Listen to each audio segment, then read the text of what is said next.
That would be a nice time payout. But Anna Marie is very well known in terms of the fashion scene, which focuses a lot on identity.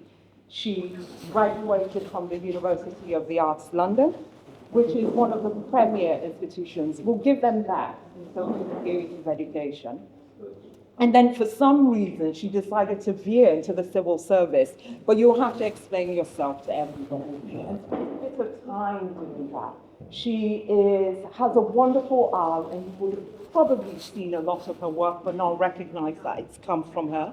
From source, she's worked with musicians. She's the press director for Africa Fashion Week in London, which, as an African woman, I always have to thank her because they've raised the bar in terms of how people recognize that there is talent, there's finesse, there's sophistication in African fashion. And she's also the co-founder of the Ikenga organization, which is looking to dismantle some of the barriers in terms of creative education for people of Afro-Caribbean underrepresented groups into academia, but also into even teaching positions. So you'll hear more about Ikenga. Oliver Onwonwu is a long Oliver's family, his grandfather, his father, his mother, are, for me as a Yoruba person and a Lagosian, they are the fabric of our society. I refer to the Onwonwus not in terms of African art, but in terms of contemporary art, the impact the families had. And in terms of the women as well, being supportive, being figures. And Oliver, from when I met him in those dark old days, wasn't an artist then. I didn't know him as an artist because, like a lot of Nigerians, you have a first degree. You do something else to appease everybody, and then he flourished into his own artistic identity. But he's also the custodian of that family's legacy, and he holds it very dearly, not just for Nigerians, but for the world, because the name Onwonwu, I hope for all the younger people coming today, you'll have a sense of when people talk about Picasso or Dali, you'll say, well, okay, I think I know where they got some of their inspiration from. He is a brilliant artist in his own right, and he has moved into an uncomfortable space. I call it uncomfortable, because he's decided to shine a light on people who look like me. Black women, African women. It's very rare for you to walk into a gallery and to see this. So I'm going to pause so you can at least applaud him for just that.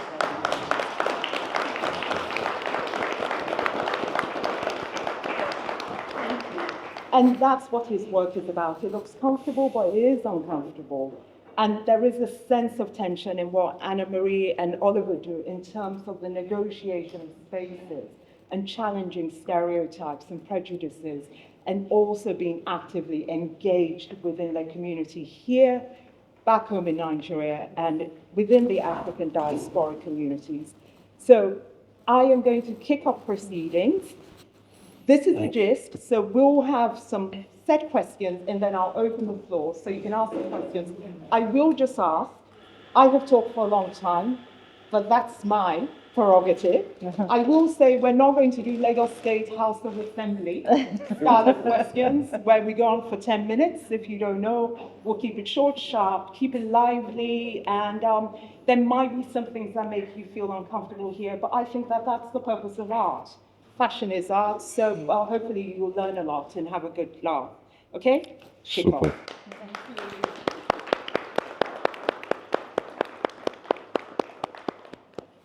So I'm going to ask them to introduce themselves using a mechanism of one of the artworks we have here, because you might wonder why we've got, what's the connection? Why do we have fashion and we have art? Well, there's a very interesting and compelling connection between these two superb creatives. There are two portraits here that connect them. So I'm going to ask Anne-Marie to introduce herself, her work, her creative practice, using the mechanism of the two portraits that represent that connecting with her and Oliver. Oh, thank you. Thank you, Nikki. Good afternoon, everybody. So good afternoon, everybody. It's lovely to be here. Thank you, Nikki. You're so very kind. And I almost don't recognise myself in your description of me. But here we go. So, yes, my name is Anna Marie Benedict. I am the press director of Africa Fashion Week London. I have been working for the organisation for over 10 years now, and we have been going for 14 years, growing from strength to strength, which is a wonderful thing. Considering we don't get much funding or support, we rival London Fashion Week nicely. So the two portraits that you're talking about, Nikki, are of my boss, and they're in this room. And then just behind me, we have two portraits of a lady in red. One portrait, she's fiddling with her hairdresser, or it looks like she's maybe attaching an earring. And the other picture, she's looking directly at us. Very calmly, very serenely. But her name is Queen Ronke Adekunle Ogunwusi. Now, she's just married the Oni of Ife. Now, the Oni of Ife is the custodian of Yoruba culture. So he is incredibly important in Nigerian history and legacy of the Yoruba culture as well. So my boss, she's now Elori Ronke, and she started African Fashion Week London back in 2011. Before she was actually a queen, she was a princess then. But she realised that there was a need for fashion of our kind to be represented outside of the continent of Africa. So she put together a quick show. It wasn't really meant to be very big, but the response that she got from that was incredible. We had people, lining up around the block just to come in and see the fashion. So I was at the first show. I wasn't working with the company then, but I was at the first show and I couldn't believe myself what I was seeing. So as I said, we grow from strength to strength, and now 14 years in, and the changes that we've seen in African fashion have just been incredible. So I love these two pictures that Ollie has put here, because even though Ronke is wearing bright red, that's her colour, and even though it's quite demure and there's not much pattern, it's still very, very beautiful, and I do recognise her in them, and I'm very proud of them. She loves them too as well. Thank you. I think you know that. So I do. So that's me in a little bit of a nutshell, but if you want to know more, we can talk later.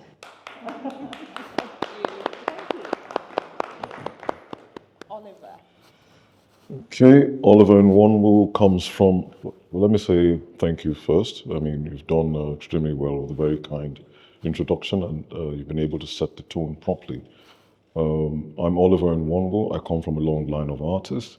My grandfather was a traditional sculptor from Onitsha, that's where I'm from. And he made traditional images for gods and for people to commune with their gods.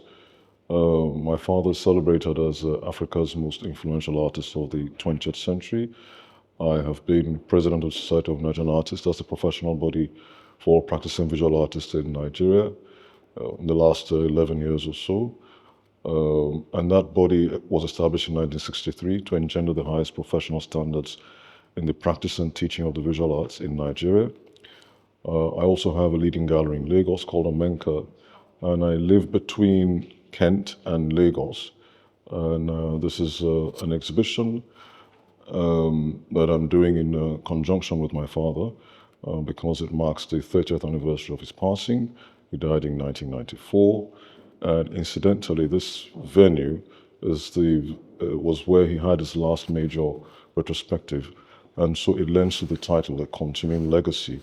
And in this way, we're trying to show what we have contributed towards the rich cultural history of Nigeria and, of course, Africa by extension. And I'd like to welcome everyone. Of course, Anna Maria has spoken about the Ronke portraits. They're very important because it's the Ronke's aunt, Tutu, was the subject of his most famous masterpiece, and that work has been compared in many ways to Da Vinci's Mona Lisa. I quarrel a little bit when they say my father is Africa's Da Vinci. I just feel that anyone should be anyone with Africa and shouldn't necessarily be compared to an iconic great because he has his own international stature. Well, the important thing about the portraits is that they show that continued legacy in the sense that uh, my father painted Tutu, and Ronke behind us, Olori behind us, is the niece, and of course, I'm my father's son. So you can see the connection, which again lends to the title of the show. Now that informs the title of the show, so you can see the connection on both ends between the artists and again between the sitters. So I think it's very, very instrumental, and that's why these portraits take center stage right here at the exhibition. Thank you.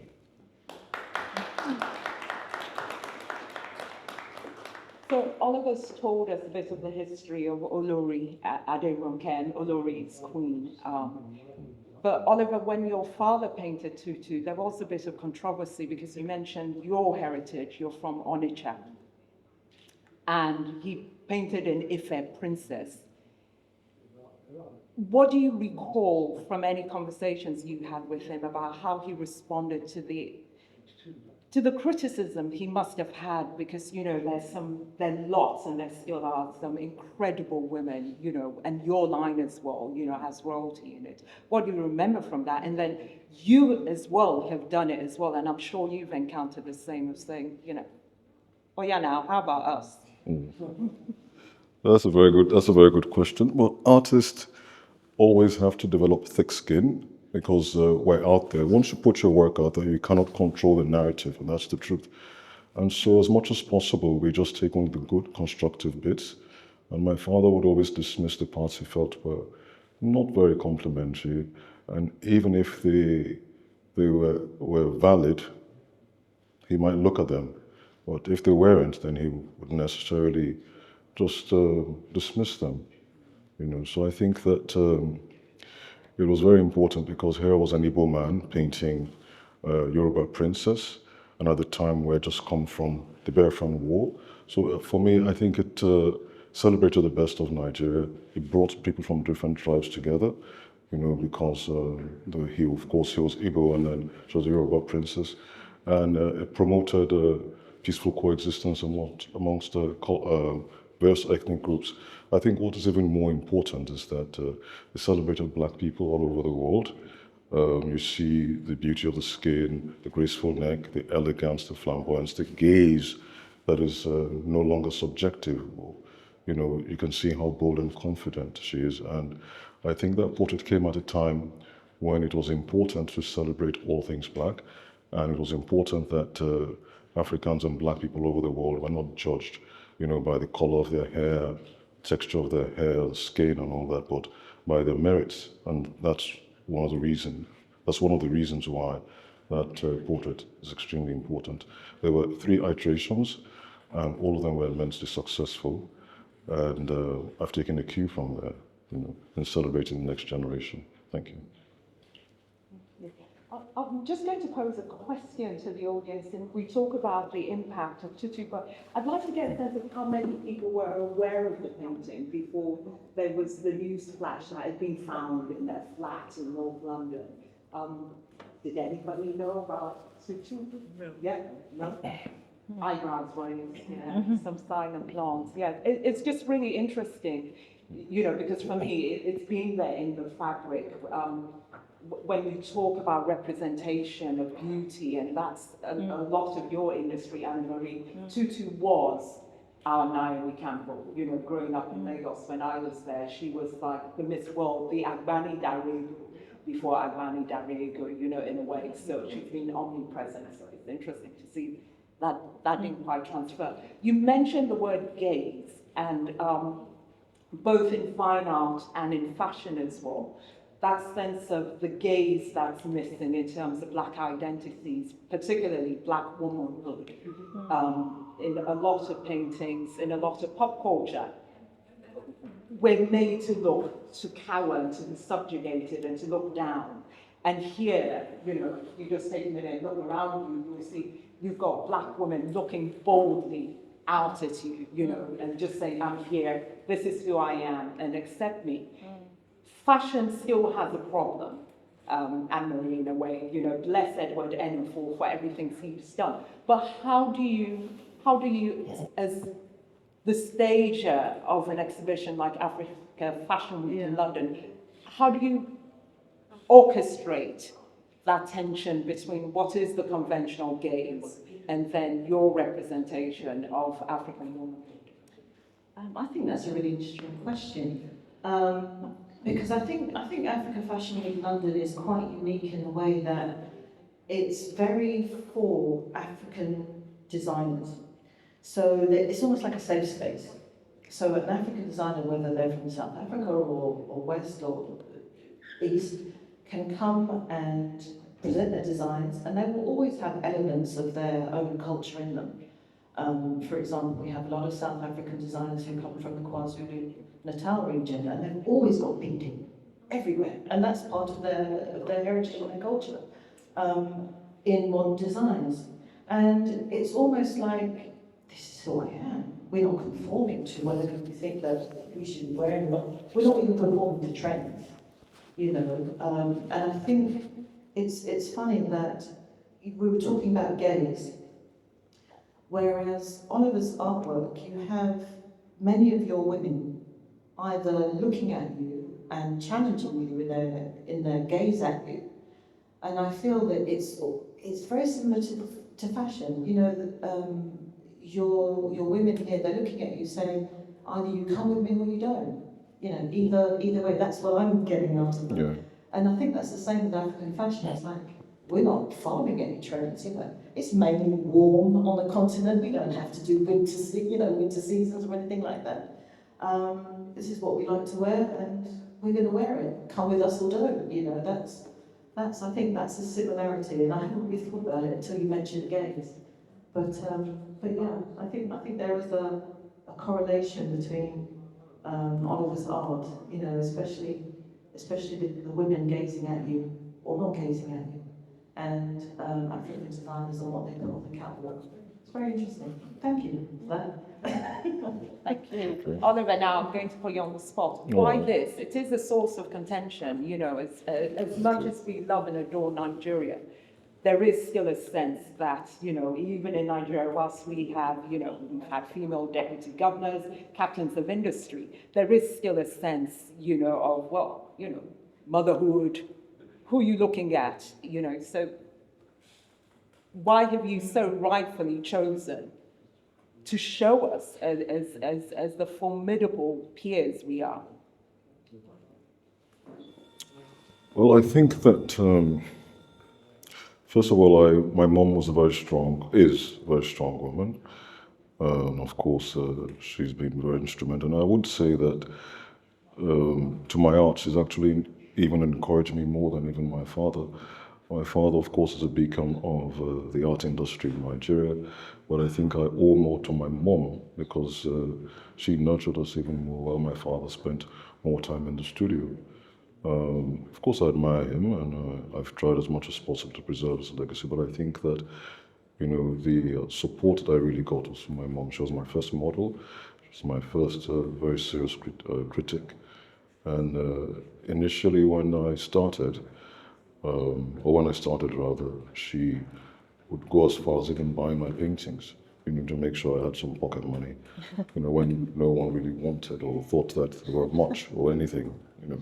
So I owe her a lot, and of course that has, you can see that in my work, and when I celebrate African women, I think that for many things wrong with Nigeria and indeed Africa, you would see that the men have been in charge for so long.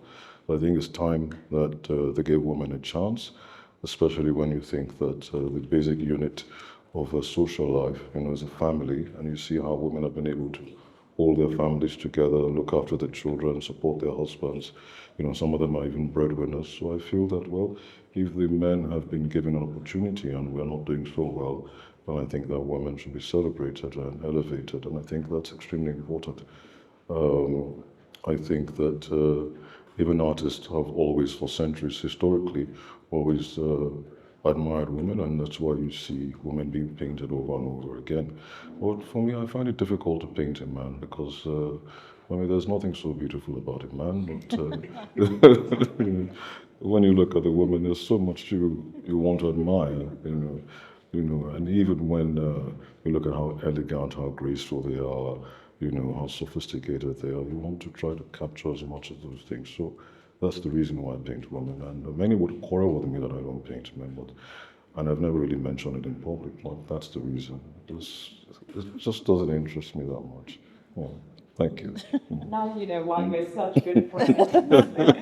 Yeah, but it's so interesting you talk about your mother because in our conversations we talk about the role she's had and just in terms of the legacy in your work. And I think if there's another takeaway that you have from today, it would be to just realize that there is somebody in Lagos who has just been so supportive of the Nigerian arts and culture scene in her own way, with her restaurant as well, has fed so many people, Oliver's lovely mother. I'm going to put Anne-Marie on the spot because another thing you'll see in Oliver's art is a sense of fashion. He's really quite bold and daring. Like, if you look at it, you can see full length gowns, and there's almost a sense of fashion designers there. So I'm going to ask Anne-Marie to honestly critique. So what do you think when you look at Oliver's paintings and the fashion in them? How do you rate it? Right.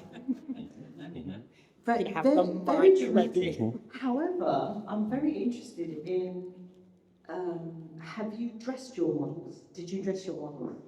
Sorry? Did you dress your models? Yes, some of them, yes. Some of them I choose what they wear. Who created the outfits that you dressed them in? Well, I have a local tailor that I work with, yes.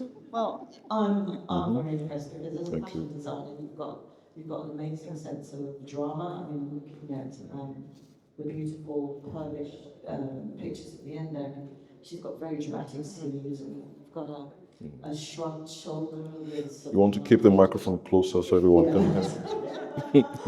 Okay. But yeah, no, I think the drapery is lovely. Thank you. Thank you. Thank you. So, 7? One. Oh, okay. No, quite catwalk ready. But no, it is truly remarkable because sometimes it's just, you just see from the head. But just in terms of the form, I always say to Oliver, oh, I'd love that dress. Can I have that dress? Something else I tease Oliver about quite frequently, and you can all see this if you follow him on his socials, is on his WhatsApp icon picture is of Oliver meeting King Charles. Then he was Prince Charles. And I tease him because I go, oh gosh, I've got a picture of like the Trevi fountain. And then you go on his WhatsApp and he's got a picture of himself and the king. But the underlying seriousness, I think, of that is another interesting connection with Oliver and in terms of African contemporary art, is the picture when you look at it, it's quite interesting because you can see two men, one in blush of his youth then just looking out in King Charles II. And they're connecting in a moment where they're talking about a sculpture his father produced of Queen Elizabeth II. And to me, it's a magical moment because you've got the sons meeting and acknowledging each other. And where Oliver, in a way, I feel was able to step into his moment a bit sooner than King Charles was. It is really interesting that they met in Lagos and they had that. Oliver, when you met him, can you describe that moment to us? And I think for this audience as well, can you talk about where the sculpture is in Lagos and just how important that moment is for us as Africans, in terms of our art history, but that sense of bringing that sculpture back into the world. I think people think it's on display in a gallery. Can you just provide that context? Nika, you have a way of asking me difficult questions. I think I'll do my best. Let me give a little preamble. I mean, the sculpture was commissioned by the federal government in conjunction with the British government, and it was to mark the Queen's last visit to Nigeria, on the occasion of Nigeria's forthcoming independence in 1960. The sittings began at Buckingham Palace, 5 sittings in Buckingham Palace, and 7 other sittings at his privately rented studio in London. And this was way back in 1957.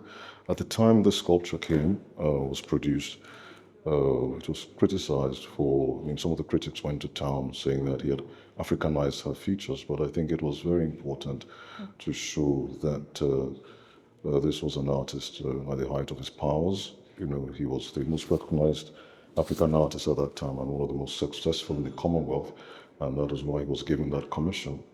And it was very important because he was also able, I mean, for many other art historians, was able to stamp his own signature on that work, you know, in Africanizing her features and showing at once that, you know, a colonial subject at that time was able to hold, you know, his own with the Queen and put her under his own gaze. And I think that was the chief success at that time of that work. There were 2 of them involved. One of them, I think, was exhibited here, and it is now in the Queen's collection. The other one, you know, is in Lagos. It hasn't been looked after properly. It's at the National Museum in Lagos, and the reason why is because for the cultural ministry in Lagos, we feel it's a colonial relic and it's not being appreciated for its artistic merits, which I think is a very important aspect of our history, you know, because you cannot erase that history, and in understanding who we are as people today, you need to understand and embrace your history with a way to correct it and ensure sustainable growth and development for the nation. So that, in a nutshell, is about the Queen's sculpture, and I think, and for many, it was his largest commission, you know, private or public. It was his largest commission, and it ensured that I think that African artists, you know, around the world took great pride in his many successes,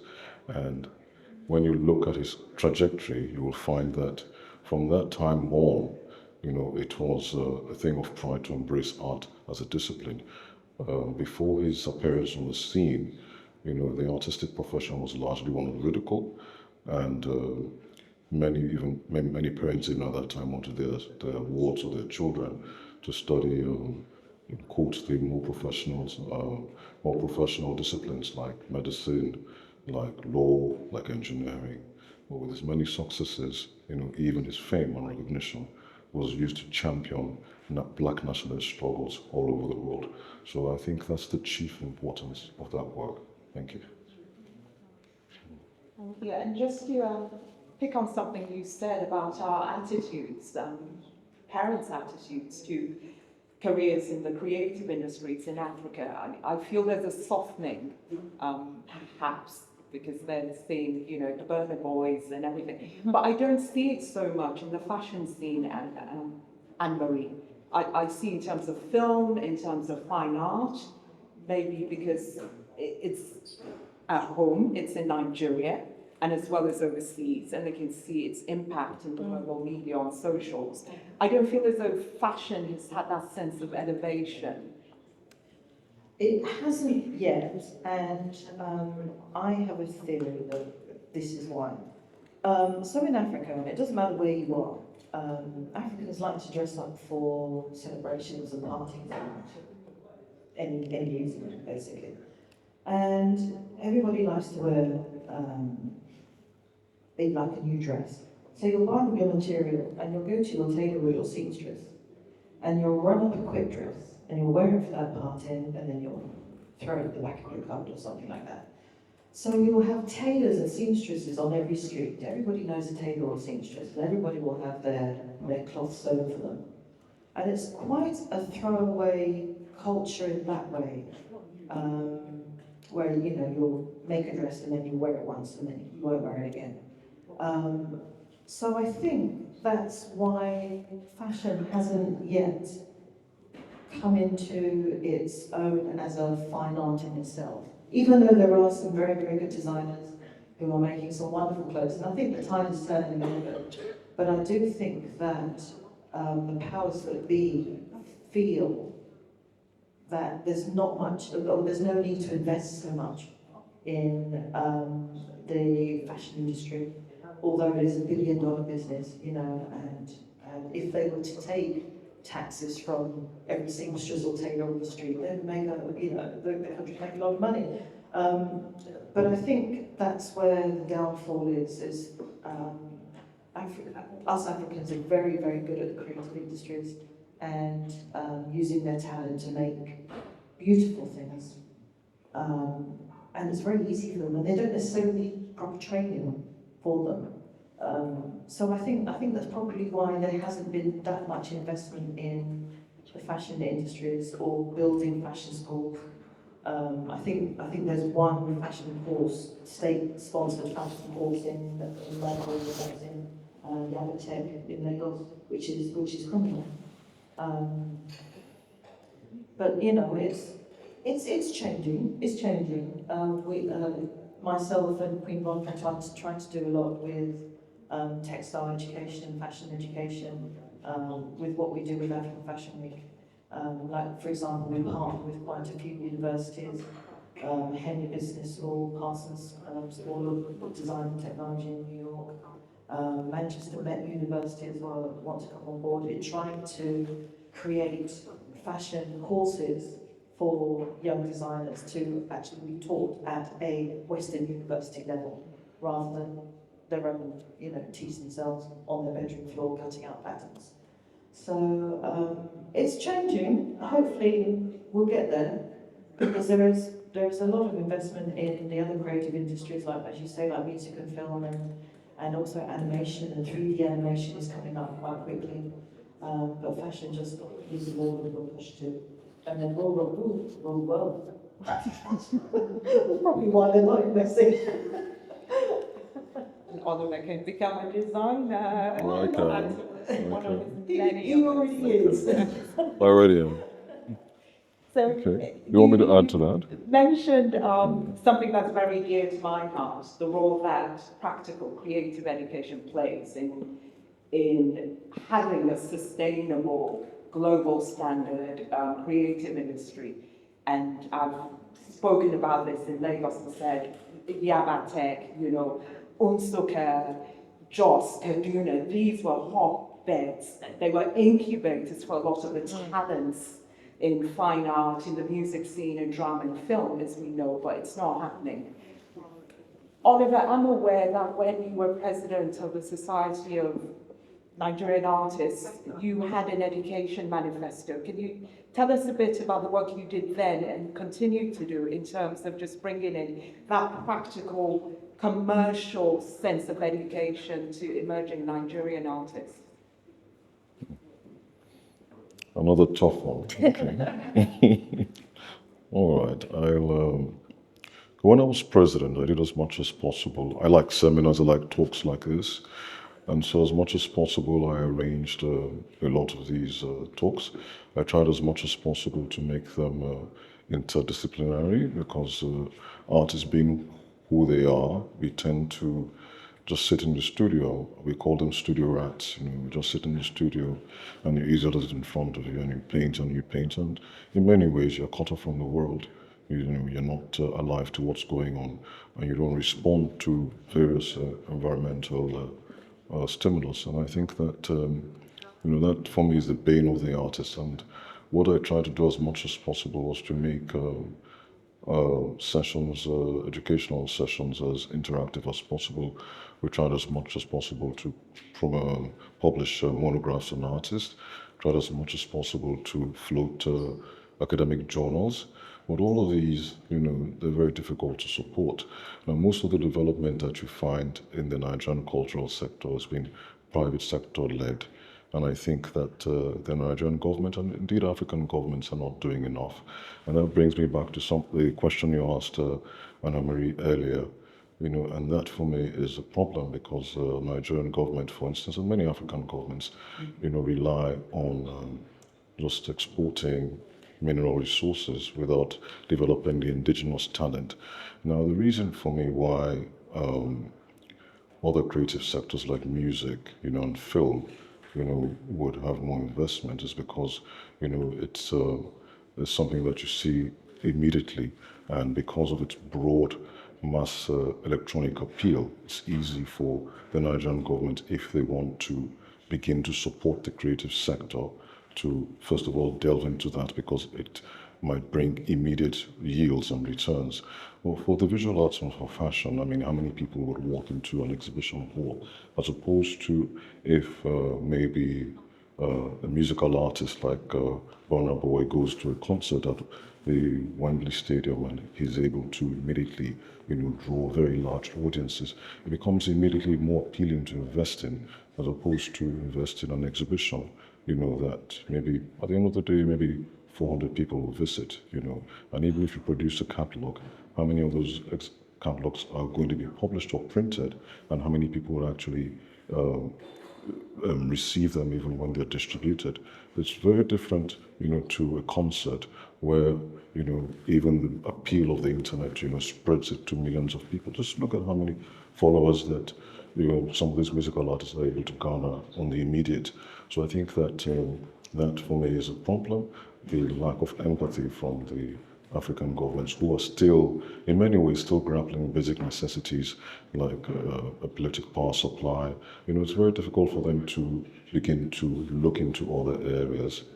So I think for me that is a major issue that one needs to really, really look into. Yes. Thank you. And it's interesting when you talk about the challenges that young emerging creatives face in Nigeria, because you and Anna Marie are both involved in dismantling some of the challenges underrepresented groups face in the creative industries in this country. Anna Marie, would you like to tell us a bit about your work with Ikenga and why you established it and what its aims and aspirations are? Yes, my colleague Leighton is so much better at describing Ikenga than I am. But Ikenga is an organisation that was created back in 2021, 2022, in direct response from George Floyd murders and the national and international hand-wringing that people were doing over the treatment of black people. And we came together realizing that there was a gap in attainment for black students and their counterparts, especially in the UK. And also the black students' experience at university and higher education wasn't as good as their counterparts, as their white counterparts in UK universities. And they weren't also getting as many opportunities to go on and be placed into creative industry, major studios and major practices in architecture and maybe fashion as well. So we came together, it was a group of creative educators that came together to try and change that narrative. And what we do is provide a space every month for creative industry students, and it doesn't matter which industry, it could be film, could be fashion, we have a lot of architecture students that come and we mentor them, or we introduce them to other design practices and see if they can have internships and things like that. And we're just growing from strength to strength. And last night we had our first mini film festival, so we showcased. Thank you. It was incredible. Honestly, it was incredible. We had 3 films shown by some young people, and their talent was just blown away. I mean, I'm not a filmmaker or anything like that, but I think the talent that young black creatives have and different perspectives that they have and the way they put things together for little or no money at all was just outstanding. So we see the talent that our young creatives have, and we try and push them to to, you know, to have those opportunities in practices and, you know, opportunities for people to come look at their work as well. So that's what we do. So we're growing from strength to strength. So please do support us at Ikenga, Ikenga. Follow us on all socials and websites. But if anybody's in the creative industries here who feel that they can mentor somebody, I'm all ears. But yeah, that's what we do. Fantastic. And when's your next event? Then open invitation to everyone. Oh, open invitation to everyone. And you know, we're so lucky that we have a lot of design practices now who are coming on board and saying, come to us, we'll give you a tour of what we do, we'll give you a talk about what we do, and we'll, you know, provide some very nice wine and pizza and have a good time. So we're really lucky for that. We've got some major architects practice who Gainsborough and Foster's, who we, and Soho House is our long-term benefactor as well. We have our monthly meetings there. So, but yeah, it's good. Next one's in June. Brilliant. And Oliver, you're connected with Ikenga as well. You actually organised, you had an exhibition at Gainsborough with them. What was your experience like coming into this, a community of emerging artists who are dealing with different conflicts and challenges to what you're used to when you work with youngsters back in Nigeria? Fine. Well, I think it was a wonderful experience. I mean, it's a new space. I could see the hunger in the youngsters. They wanted to learn. I liked the energy that I was seeing, the opportunities for collaborative projects. I think that there was a lot of inclusion and diversity. I like the expansive thinking that they had. And some of them already started developing very important practices. And I liked, above all, the camaraderie that I found, you know, amongst the artists and the students. And they had very brilliant ideas. And one of the things that I find different, you know, with the practitioners here, is that they want to collaborate more, you know, which is really lacking in Nigeria, in the sense that in Nigeria I find to each his own, you know, and when you have that kind of mindset, then it's difficult to grow. I'd rather be a part of something large than to be the master of something small. So I think that for me was one of the major differences that I found between the two interactive spaces, Lagos and London. Thank you. And that brings me quite nicely on when you talk about camaraderie and positivity in a way to, I don't know if anyone's been following the rhetoric that's been out there around portraiters. And so there's a portrait of King Charles. I don't know if you've seen it. Yes, and do you like it? Do you approve? I'm an artist, I appreciate it. Okay. And a politician, please answer my question. Do you approve? But I'll take that. And and also, bless her, Hannah Uzor's portrait of the Princess of Wales. There has been such vehement backlash to it, and I always think dog whistle politics in terms of the reaction. I find a lot of it is on socials, and I would really be interested to know, as creative practitioners, how you deal with the sense that as you're in the moment with your work, there are people criticizing you and breaking you down in real time. You know, for instance, with the fashion show, you've launched it, it's open and people are out there, and also with your shows. How do you cope with it? And for anyone here, what's the sense of resilience you feel is needed now in this contemporary world of everybody being an active critic?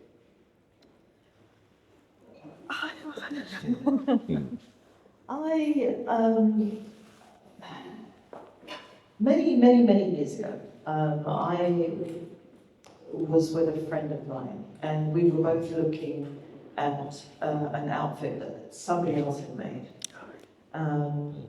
And I felt to judge that outfit unfairly and say, oh, that's terrible, that girl looks terrible in it, the outfit's terrible, it is all terrible.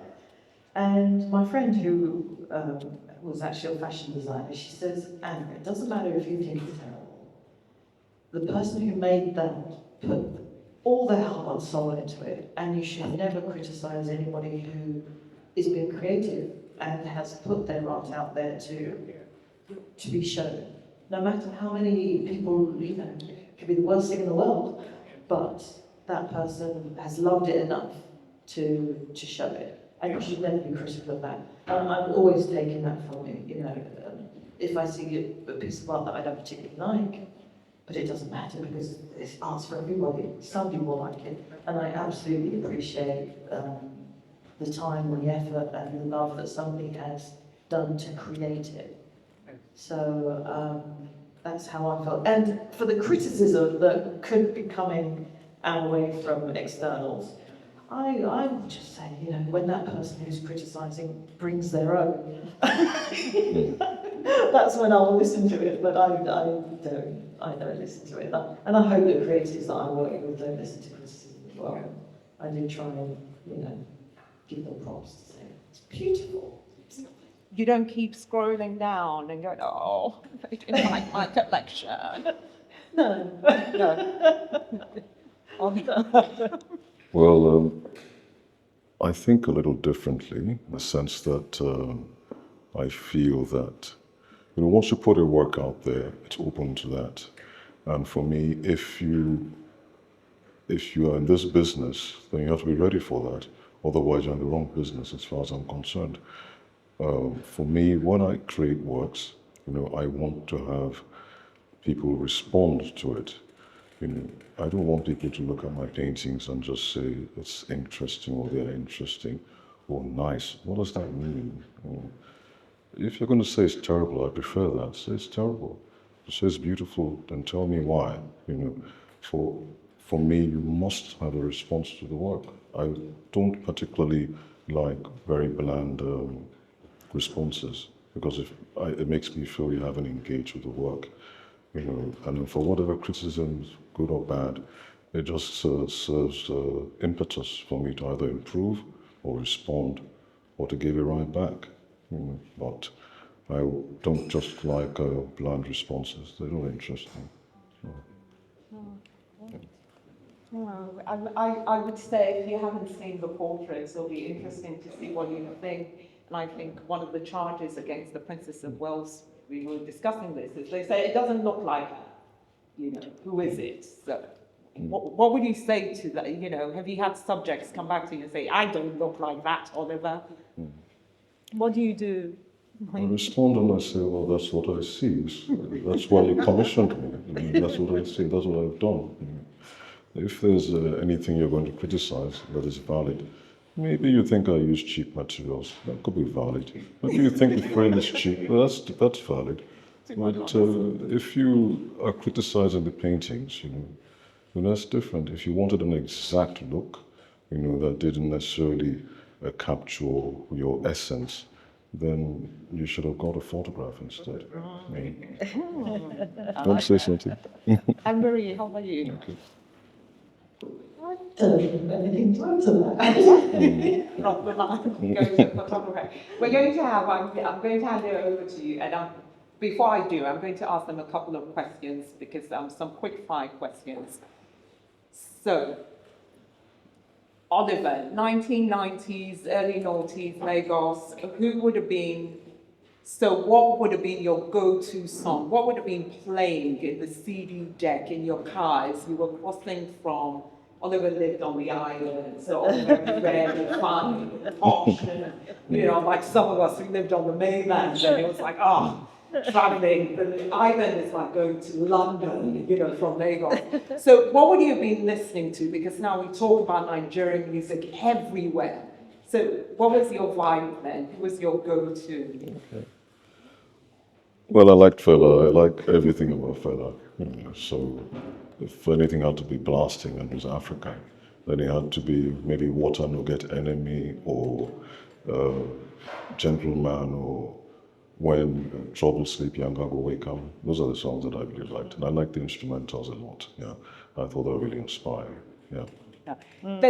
There's an interesting connection. I hope you won't mind sharing with everybody between your family, the meanings of the names, and Anikulapo. Could you just share it with? Because I was fascinated by this.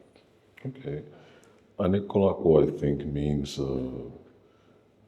having death in your pouch. And in many ways, it's the same as in war, which means I have control over death. So in many ways, those are names that confront your mortality, and make you feel that you are beyond death.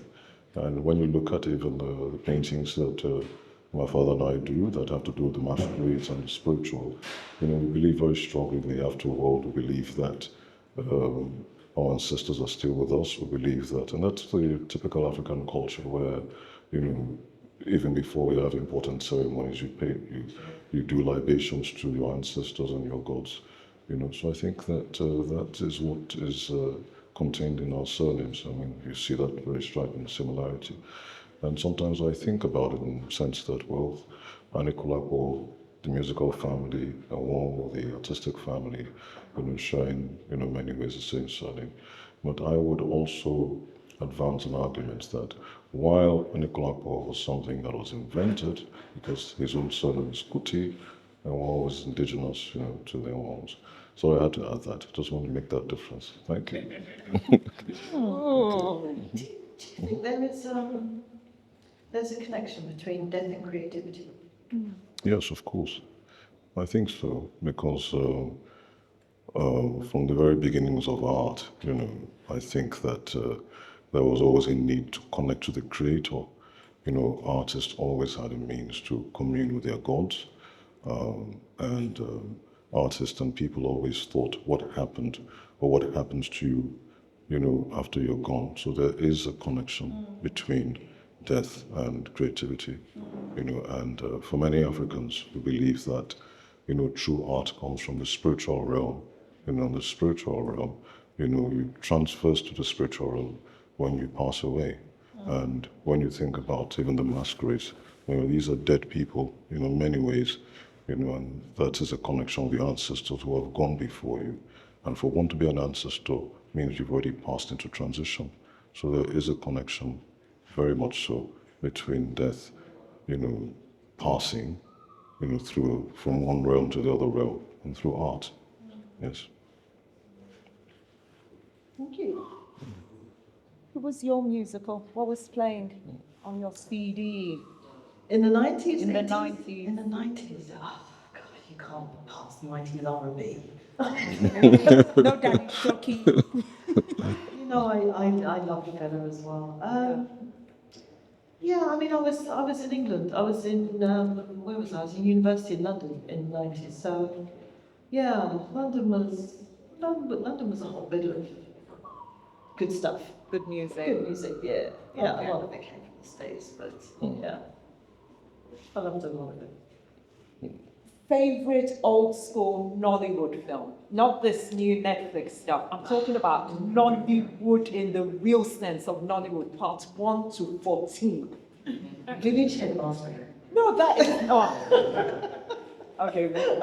No, that's a classic. But I'm sure it's a good thing that Nadia Denton is in. Okay, Oliver's thinking. No, I have my answer on You the have your space. answer. Okay. To be honest with you, I never liked the old Nollywood for many reasons. The major reason why I felt that some of the things were too fantastical, and I just felt that it distorted completely Nigerian culture. For instance, let me give an example. I would think that the meaning of Babalawo was it's so distorted now when you look at Nollywood films, especially the old Nollywood. For instance, the meaning of Babalawo. Babalawo was somebody who was very versed in herbs, very versed in traditional medicine, and you would go to a Babalawo for healing. But when you watch old Nollywood movies, the meaning has completely been distorted to mean somebody who can help you steal somebody else's husband, someone who can make your husband love you more, someone who can make you fly at night, things like that. Just too fantastic. Wash money. Yes. So I think that in many ways that the very old Nollywood did a lot of damage to our cultural history. I think so. So that's why I never really enjoyed anything. Never really enjoyed it. And Nollywood, of course, came with so much, including piracy. That was when artists suffered the most. You know, a lot of your intellectual property was debased, so it came with its that phenomenon has never been so bad. And unfortunately, for me, it was a very bad period in even the Nigerian legal system, in the sense that, looking at some of those laws, why piracy was encouraged was because the penalties for infringing upon those laws were like jokes, if many people were encouraged to commit that sort of felony because, for instance, if you did that, you just have a slap on the wrist and right there in the law, they tell you just pay 20 naira. So you'll be happy to get caught because you know that you just pay 20 naira, at the end of the day. So there weren't enough punitive measures. So I think old Nollywood brought up all of that. Until this day, we're still struggling with our laws to ensure that, criminals are rightly persecuted, and it's done a lot of damage, to once very highly valued traditional institutions, like, for instance, traditional medicine. I just gave the example. So I never liked Nollywood before. The old Nollywood. Today, it's much better. I see good movies from the likes of Kule Afolayan, which I think are doing well to correct those anomalies. But, that's the new Nollywood. I didn't ask about the new Nollywood. You asked about the old Nollywood. Yes. So that's it. Thank you. No, I hear what you're saying, and hopefully, under the new presidency, where a number of people we know are now director generals, it will be interesting to see if now they have creatives in the right places, if those changes will come. I do want to ask my last contentious question. I have to ask it. I'm asking it of every Nigerian I speak to. My mom is sick to death of me asking it. She won't answer. What do you think about the new Nigerian national anthem? The old Nigerian The national old, you see, the old. Well, for me, I think there was nothing really wrong with the one we're using just now. I think that both of them serve to instill a sense of civic duty and bring our various ethnicities together. But I think the issue for me isn't really that. I mean, just like anything in Nigeria, we have brilliant minds, we have brilliant people, but it's the implementation. You could write an excellent paper on something, but how do you implement it? You have the legal systems that are in place, but they don't work because, they're not well implemented. So our problem in Nigeria and largely Africa has not been a lack of brilliance or technical ability or proficiency or any name that you would call it, but it has been the spirit behind it. Now, for me, I also think, having said that, I think, the second point I'd like to make is that, it is not priority at the moment now, in changing the national anthem, and I don't think it's a solution to our problems. I think even just talking about the cultural sector, how are we going to harness, the cultural sector and move away from, over dependence on oil and mineral resources, and then invest in the cultural sector should be paramount, because for me that's the new black gold. And I would think that the Nigerian government, for instance, would be more interested in that.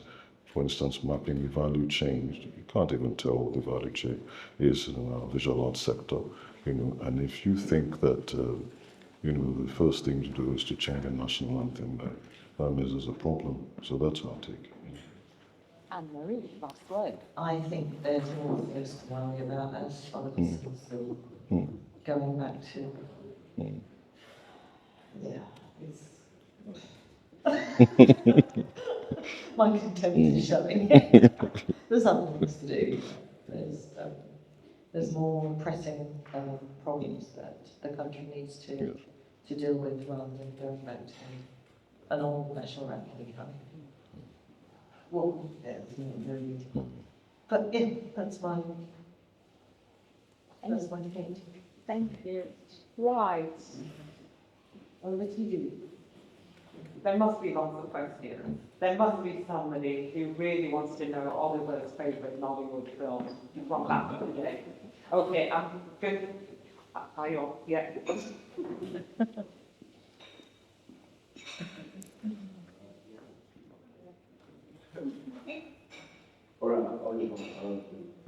The question asked. There better be simple questions. Yeah. I've been on the hot seat for a while now. You know, it's a simple question already. So, because of all of like the dense media and like just philosophical meaning that people are around the world and everything like that, do you get time for respite or fun when it comes to painting around and, you know, having to deal with controversy with so and so forth? I didn't quite get the question, but if you want to paraphrase that so that I. Yeah, that's exactly the question. How do you have fun in painting instead? How do I what? Have fun painting. Painting. Well, the whole process. I mean, it's fun. From researching the theme or the topic to fighting with the paint, because I think every painting is you're just trying to solve a problem in a painting, problems of perspective, problems of anatomy. You know, for me, it's that's the whole process. The process for me is even more important than the actual painting. So that's the real fun, engaging, thinking how are you going to be able to distill your thoughts into this very small two-dimensional surface and all the things that worry and all your demons. You're trying to make sure that your message is still clear in each of those paintings. I think that for me is the fun, you know. Yes. Part of the fun also is responding to the critics. You know, I told you I like that too. Yeah. Have you ever had to repeat your painting because you didn't like the way it went down? Sorry? Have you had to repeat your painting because you didn't like the way it To went repeal down? a painting? Repeat a painting? Not exactly, but I work in series, you know, and most artists work in series because you feel that when you start a painting, you've struck a gold with something, with an idea, you feel that you want to keep exploring that idea. And of course, when you put it out there and you take in responses from people, because you are also at the same time not just painting for yourself, you are conveying a message. And I feel that artists, you know, have that huge responsibility, the responsibility of privilege. And I think that in responding to people, people ask questions, and so it becomes, you know, inspiration for the next painting. So if the series is never really finished, the painting is never really finished because there's always a response to it. It's very interactive, and so you keep going and keep going. You know, for instance, you know, the series on the women, I started that in 1998, you know, and I'm still painting, you know, the same series because I still have something to say on it, you know. So I think that's really what it is, yes. Thank you for your question. Aaron, you next. Yeah, I just last night. Yeah. Sorry, last night I listened to Bonham and Peters describe our what I call mixed use of multiple disciplines, design and art, to express a set design, costume design, character, plot, set of that film. And I come in here and I look at all of this and I look at myself, I think to myself, this is almost a custom set design studio. And I wonder, have you thought, speaking with her, because I think she has lots of projects, probably, so that's one layer of that question. The second layer is back to education. And I'm thinking, since we have a sort of history of an educational infrastructure for the arts, design, perhaps it's projects like Hollanders and Peter, so a triangulation, this kind of what I call capability and filming could actually be some kind of maybe value chain plans. I know there's a lot to take in what I just said. So the question really is, where do you see the role of, rather than individual projects, the role of people like Holland and yourself as a collective in perhaps jump-starting something that could be done, that we don't have, which is 30 years of legacy of a very structured education system. how can we use this kind of what I call development projects to really jumpstart scale things up. It's a difficult one, but I'll look up. Well, I think Austin Peters is, I think, our foremost theatre practitioner. She's formidable. She has a new film out. I think it's on, is it on Netflix? Just to tie back to the conversation about Ikenga, about one of my big heroes, Mrs. Olufunmilayo Ransom Kuti, the badass who Angela Bassett, it's so Oliver. You and Bolandi collaborating. Well, in my work, I try as much as possible to seek collaborations. I think is extremely important. I feel that in many ways, each artistic genre, looks good on its own, but in collaboration, you can send out stronger messages, especially at a time where Africa, black people over the world, have to respond to various negative stereotypes thrust upon us, by maybe the international community, for instance. I think that your message or our message becomes stronger, and I think that's what I spoke of earlier when I said the artist has a responsibility of privilege, especially when you think about how powerful culture can be in shaping people's minds, shaping the minds of the generations that will come thereafter. And when you look at Africa and you remember, or the statistic is such that, in the next couple of years, 1 in every 5 Africans, or rather would be a youth, a young person, then you must imagine, that we can actually use culture, which is a way of life, to make very strong influences. We need to reconnect to our roots. We need to decolonize. We need to find, ourselves, who we are. And we need to embrace technology, extremely important, because today the internet is a very powerful tool and leveler to ensure that you reach as many a broad audience as possible. I think that collaborations are it. I mean, think about how powerful, if filmmakers like Bolivia, Austin Peters, does documentaries on artists. The artists, exist in a small space. For instance, I have an exhibition here. You can count the number of people that would come in here, to see the exhibition. And then we have a talk like this where you don't even have up to 200 people. But when you have, a production like that going into a documentary that is beamed on Netflix, then you can see that the artist can create that content while the filmmaker can project it. And so that becomes a very viable collaboration. And you can see that across the board for so many other different disciplines. There's so much that the artist can do. You can imagine if various, artists, work with those who create websites to sell their works on the internet, for instance. How many people walk through the galleries, and how many artists can actually have, representation by galleries. So we have to think outside the box, and that's why I feel collaboration is extremely important. When you think even about fashion, if artists will help to create beautiful textiles that people can see, the same thing with the lived spaces and all of that. So collaboration is extremely, extremely, extremely important. In the publishing world, artists can collaborate with those who publish to create limited edition prints of their works, create merchandise, create all sorts of things, and all of that ensures that we're able to tell our story. Like I said earlier, especially when you have that responsibility to change perceptions that are negative about your people, for instance, or want to tell your own story the way it should be told.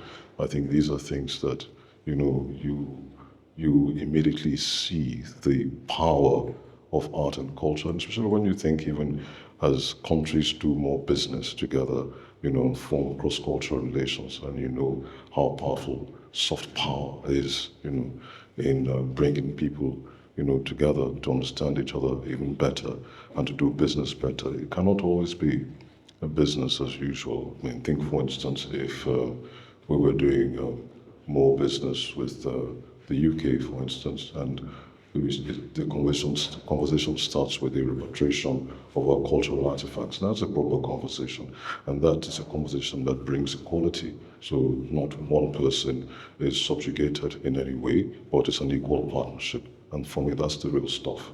Yes. Thank you. I think collaboration is very important with creatives.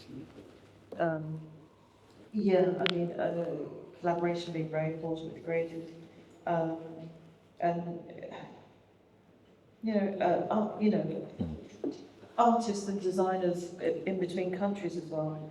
You find that there's a commonality with what they do, and yet um, each designer or artist will bring something to the piece of art that they're making. I'm a great believer in collaboration. I think Oliver's right with that. It's a wonderful thing. I was going to ask, which one of your paintings means the most to you and why? And then secondly, what would you like people to take away from your art as a legacy or a message from you? That's a good question. Not many people have really asked me which paintings that I do mean the most to me, but I think that I'll point to the ones at the back, just right behind you, because those for me, that's a new series that I'm working on. And in my work, I'm becoming increasingly political because with each day I see how artists must respond to the environment. I think that it's very difficult for you to detach yourself from the very fabric, that actually births you. So I think that, just like I said earlier, that artists have that responsibility. I think it's a privilege if you are able to express yourself and you're able to make a living from expressing yourself to a broader community of people.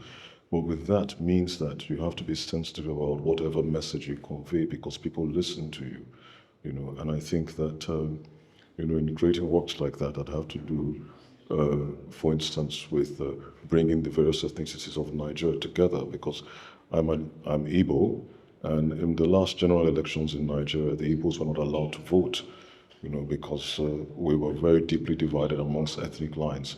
And those works, are speaking out against that. Now, the work on the left, for me is very important because it's an event that happened in 1803 when the slaves at that time decided that they would not be taken into captivity and decided to jump into the river, rather than being shackled and, sold into slavery. And for me, those are the sorts of messages that you can see. So I'm celebrating them in that work. I'm celebrating, although it's mythological, the fact that they didn't actually drown. It is a myth, that they were taken by the water goddess or the spirit, into the heavens or back home in Africa. So for me, that's celebrating the best of Africa. That's giving strength to our resilient spirit. That's celebrating the continent. And I think those are those are the messages I would want to share with you. And that's what I want to be remembered for. Creating a work that is not only beautiful, but relevant, and that can shape society positively. It can champion Africa positively. It can address various issues pertinent affecting Africa and the rest of the world. And I think for me, that is the larger and broader purpose of art. Thank you. Sorry, Oliver. Donald. Going back to sort of the cultural side, because I've seen universities or colleges falling aside, you've got like Buckingham, they no longer do any furniture. For me personally, I think that should be one of those sort of don't touch. So, and then looking at this government, which is self-releasing culture, there's a point when David Cameron said, we're going to go back to Victorian values. Victorian values is only good for the middle or upper classes. And how is it? They're now taking away culture. Culture is for young people's way of them viewing what's important to them. What's your views on that? On the overall shortage of cultural institutions? because we've got rid of all the BTEC colleges, they've all gone, except for maybe Oxford Brooks. I'm not sure if they're a university now or not, but they've all gone. You know, so the other thing as well is then, as students, and I include myself in that, after school children, either academic or vocational. So I'm looking at it now, how would I cope without that passage? The BTEC colleges have gone, everything's university, but it's not really working. Okay, well, I think that the increasing absence of cultural institutions, not just in the UK but the world over, is very problematic, especially when you think that we're increasingly getting smaller in the sense that we're being increasingly globalized. You know, and I think for me that's the number one problem or the number one reason why there's violence in the world, because we don't understand one another better. We don't understand how we think, our way of life. You know, cultures are not properly assimilated. And if I don't understand Donald and Donald doesn't understand Anna Marie, of course there's going to be conflict, for instance. You know, if we don't understand, we're going to be deeply divided, you know, along ethnic lines, religious lines, you know, and, you know, I think that really is the problem. That is a major problem. If you can't understand your culture, your history, how can you exist, you know, peacefully, and how can you grow? So that is the problem for me. I think I've got something to add to that. I know there's been a cut in Arts Council funding as well, which Especially if you're, as an artist, Mhm. do anything as a protest. yeah. If you're going to do anything as a protest, the life of the man get wrong. Right. So the gag is. Oh yeah, no, absolutely. I think it's absolutely on purpose. Absolutely on purpose. I mean, if you're a creative, and you think, and if you put your art out there for other people to think about, that can be dangerous in some cultures or some instances. And I think it's absolutely on purpose that there's a cut in funding, a cut in arts education. But I do think that art will still prevail. I mean, it has to, and I think that's, as a people, you know, whatever nation you come from, there will always be art and there will always be critical things. So what can you do? I mean, it's very depressing. We do. Do you have that James Baldwin's No. credentials? No. Okay. Oh, I think there could be one potentially, so we have a question. from Sammy Scott. I'm ready. How do you promote your painting? Yes. This was very straightforward. Commercial. He's going to be a very good businessman. Yes, very tough one. So you're looking at the business, huh? I like that. Okay. In many ways, I mean, talking like this is a way of also promoting my work in the sense that I want people to understand the underlying philosophy of my work. So having talks, seminars where we can talk like this, very, very important. The internet is also good. Instagram, very good. Not all artists, you know, have gallery representation, so I think that the internet is a leveler, and every artist should embrace that. Having a website is also important. So these are the new ways, you know, that artists are able to promote their work. But the traditional way is through old-fashioned studio visits, which are limited, gallery representation, and there are some art fairs that just deal specifically with individual artists. But most art fairs today, you have to have gallery representation because the gallery that presents your work at the art fair. But those are the traditional ways. And then, of course, you can do the odd things like sending out newsletters, you know, having studio visits, having to show your work in alternative spaces. So it doesn't always have to be a white wall space like this. It could be a local restaurant around you. And in fact, the oldest way by word of mouth, you know, telling people about your work and speaking about your work. Yeah. So if you're thinking of becoming an artist, fantastic. Anne-Marie, this is your wheelhouse. This is what Anne-Marie does. for African Fashion Week in London, so.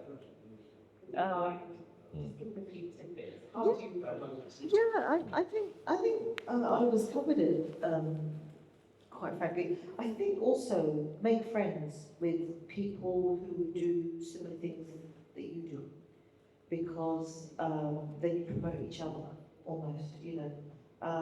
Collaboration, I think we've talked about before, that's really important.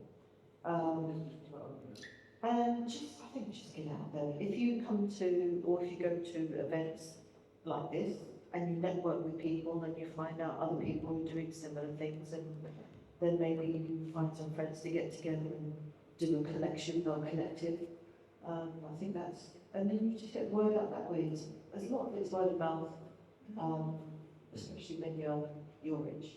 You know. In fact, you've got a whole school playground that you've got a captive audience. If you want to do something, you know, you just tell all your mates, and all your mates tell their mates. But yeah, that's basically what we do, isn't it? Absolutely. We're mates, we tell our Absolutely. mates. We tell our mates, yeah. You spread the word. Spread the word, yeah. I'm still thinking back to find out when we get started in the making the drawings. That's a very good question.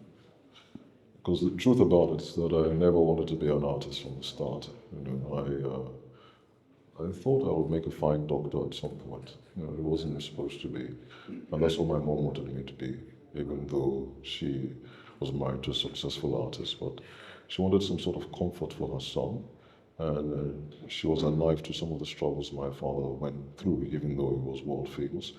You know, but nobody sees the other side sometimes. You know, and just because you are good at what you do doesn't guarantee success. You know, so I always knew that I could always draw and paint, but I didn't really consider myself an artist. And that's what I tell many people who can draw and paint today. Just because you can draw and paint doesn't mean you're an artist. You become an artist when you start making a living from that, then you're an artist. The same thing that I would say about a lawyer. You can get a university degree in law, but if you don't practice or even been to law school, and for me, you're not necessarily a lawyer. You have to be called to the bar. Same thing with the artist. So for me, in many ways, you're just talented, but are you an artist? You're an artist when you begin to make money in your life too. Some of the difficulties and the challenges, you're able to overcome them and navigate your own path and carve your own niche, then you're an artist. And so growing up, I've always excelled in the sciences. You know, I speak mostly like a scientist and not like an artist in many ways. You know, because I'm able to marshal my points. I believe in research. You know, so my training is essentially scientific, not artistic, and even the way I write, you will see that. You know, I'm more technical and fluid in my, and I don't use superfluous language. So I'm very careful about it because of my training. And when I decided to go into art, my father initially used to encourage me.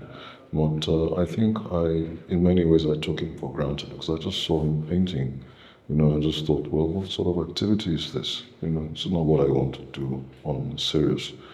But while growing up, you know, when I began to understand who he was and how famous he was, you know, instead of that to encourage him, you know, it kind of discouraged me instead because I felt if I was going to be an artist, I didn't want to have to compete with that. You know. So I wanted to do my own thing and be my own man. You know. But as I grew older, you know, and it started off by doing portraits for friends, and I found out they would give me money to sketch them, and I found out that uncles and aunties wanted things like that, and so I could dress really nicely the way I wanted because I had extra money that my parents wouldn't give me, and I started taking it more seriously. And when I got into university, I took a longer time completing a 4-year degree because I was running a gallery. You know, at the same time, I used to promote other artists' works and even my own works. But as I grew even older, you know, I started coming more into my own, and I found out that even though I was excelling as a geophysicist, you know, I just wasn't enjoying it. You know, and my real calling was my art. And every time that I painted, you know, I found more appreciation than even when I used to talk to class as a geophysicist, because that's my background. I first of all studied biochemistry, then did applied geophysics, but they never interested me in that sense, and I just didn't think that It was my natural habitat. So in the end, the artistic side one, unfortunately, my father, wasn't around long enough to see me flourish, which is the sad part. And if I'd made my decision earlier, maybe he would have been around, to see me. Like, but he knew I could draw, and he used to help me cheat in my school assignments, because I bring them home. So I was always scoring tops in my class, when it came to art assignments. But my real strength was physics, chemistry. That's really my real strength, especially physics. Yeah. Thank you. Good question. Took me back. Took me back. Hi. Hi. So, in 20th of October 2020, there was a massacre in Lagos, Nigeria. And before that event, there was this movement in SARS, police brutality and all that. And a huge part of that movement was the NSAS creativity, was all that. So my question is, do you think it had very good influence? With what? Do you think the movement was like a guerrilla urbanism, activity movement? Do you think it had a good influence, or do you think in like Nigeria as a sense, do you think it had a negative impact? Because at the end of the day, there was a massacre, and I don't know if there was a significant impact from the whole movement. You get what I mean? What I mean is, the movement was pioneered very well by the arts, the But the, insights, yes. just like the George Floyd, yeah, Black Lives Matter. So I'm saying, in Nigeria, Mhm. do you think it has significant impact? Yeah. Yes, it had significant impact. For me, it exposed the inadequacies of our leadership at that time. It showed that the youth have a voice, so to me it was successful. In the end, it was crushed, and of course the artists were censored, arrests were made, bank accounts were closed, or frozen, as a way to crush the rebellion. But I think that it shows that Nigerians are beginning to hold their leaders accountable. So I think it's important.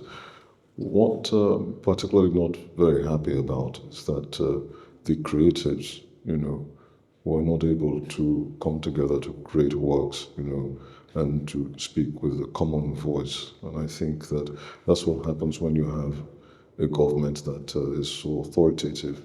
They censor. But for us to have the kind of change that we want, we need to be bolder.